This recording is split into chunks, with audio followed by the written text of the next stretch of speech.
Era un día cualquiera cuando decidí volver a jugar Pokémon Rojo, un clásico de mi infancia. La nostalgia me llevó rápidamente a Pueblo Lavanda, ese lugar que siempre había considerado misterioso. Recorría las calles en busca de algún Pokémon raro, pero en el fondo, sabía que había algo inquietante en ese pueblo. Al llegar, noté que los colores parecían más apagados de lo que recordaba. La música de la torre Pokémon, normalmente melancólica, resonaba con un eco extraño, casi como si alguien la estuviera tocando desde muy lejos. Decidí explorar la torre, sintiendo una mezcla de curiosidad y un ligero temor. Mientras subía los pisos, vi a entrenadores con rostros sombríos.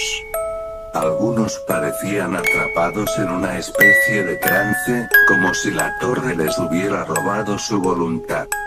A pesar de eso, seguí avanzando.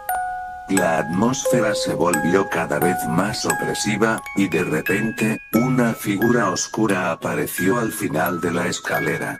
Un Gastly, flotando en el aire con una mirada que parecía atravesarme.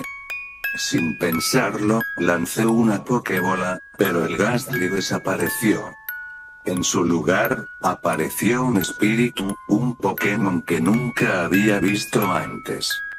Tenía un aspecto fantasmagórico, con ojos vacíos y una sonrisa macabra.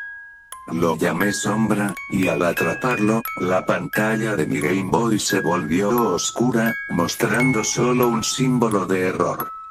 Un escalofrío recorrió mi espalda, pero seguí adelante.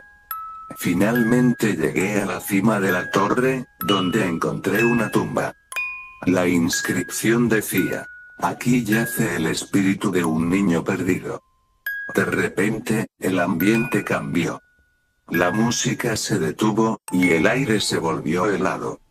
La sombra que había atrapado comenzó a brillar intensamente, y la pantalla de mi Game Boy parpadeó. Entonces, un mensaje apareció: "Ayúdame". Era la voz de un niño. Desconcertado, miré a mi alrededor, pero estaba solo. La sombra se convirtió en un Pokémon más aterrador, mostrando un rostro que era una mezcla de dolor y desesperación. Decidí liberarlo, pensando que eso podría ayudarlo. Al hacerlo, la figura se desvaneció, y la torre tembló. De repente, los entrenadores que había visto antes despertaron, pero sus ojos estaban vacíos. Miraban hacia mí como si yo fuera la causa de su sufrimiento. Salí corriendo de la torre, pero la entrada se cerró de golpe, atrapándome dentro. La pantalla de mi Game Boy empezó a parpadear de nuevo. Aparecieron más mensajes. "Nunca debes haber venido aquí". La música se tornó más oscura, y sentí una presencia detrás de mí. Era el niño del mensaje, su rostro distorsionado y lleno de tristeza.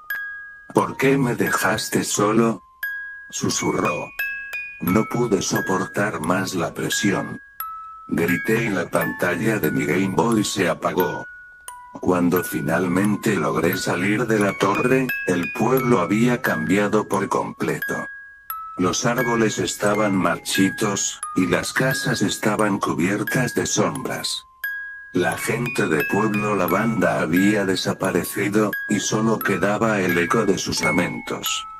Días después, intenté jugar de nuevo, pero el juego se negaba a encenderse. Desde entonces, cada vez que cierro los ojos, puedo escuchar la melodía de la torre y el susurro de aquel niño.